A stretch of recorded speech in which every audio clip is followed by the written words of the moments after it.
আলাপ করে নবী মেরাজে যাইয়া, বলুন প্রেমের আলাপ করে নবী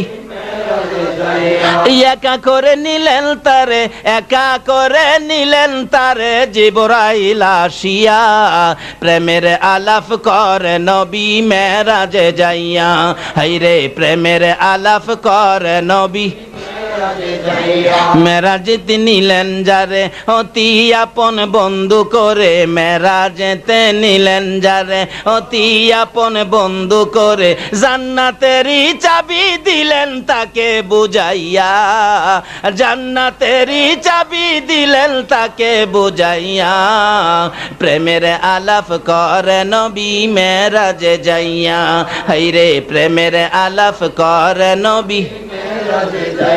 আল্লাহ বলেন বন্ধু আমার কিসের এত দুঃখ তোমার, আল্লাহ বলেন বন্ধু আমার কিসের এত দুঃখ তোমার, দয়ার সাগর।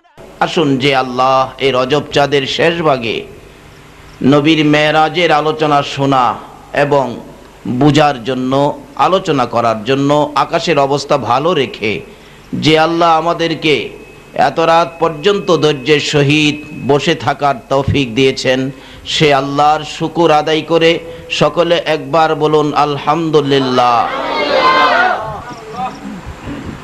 যেই নবী আরশে যায় না, সিদরাতুল মুনতাহায় যায় না, জান্নাতুল ফেরদাউসে যায় না, উম্মতের মায়ায় মদিনায় শুয়ে কান্দে, এই নবী আজকের এই রজবের চাঁদে মেরাজের সফর করেছেন। বলুন নবী সফর করেছেন নাকি আমার আল্লাহ সফর করাইছেন?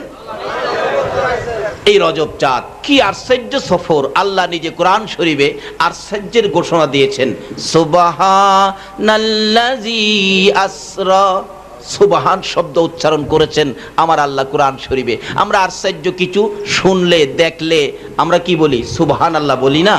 আজকে যদি শুনেন আপনাদের বোয়ালখালীর 3 বছরের একটা ছেলে ওই কর্ণফুলী নদীর পানির উপর দিয়া সাঁতরাইয়া ওপার চলে গেছে, 3 বছরের ছেলেটা আবার সাঁতরাইয়া এপার আইসা পড়ছে। আচ্ছা এই খবরটা শুনলে আপনারা আশ্চর্য হবেন না? 3 বছরের ছেলে কিভাবে সাঁতরাইয়া আসলো এত বড় নদী? যদি আশ্চর্য এই কিসিমের কোনো খবর শুনেন তাইলে আপনারা কি বলবেন? সুবহানাল্লাহ। কয় কি এরকম বলবেন না? আমার আল্লাহ বলেন আমার বন্ধুকে এমন সফর হইল, এমন ঘটনাই ঘটাইলাম যে ঘটনায় আমি আল্লাহ নিজেই আশ্চর্য হয়ে কোরআন শরীফে সুবহানাল্লাহ শব্দ উচ্চারণ করিলাম। কারণ এই সফর কোন নবী রাসূলের, কোন ফেরেশতার হয় নাই, এই সম্ভব কাউরে দেওয়া হয় নাই, কারো পক্ষে এটা সম্ভব হয় নাই।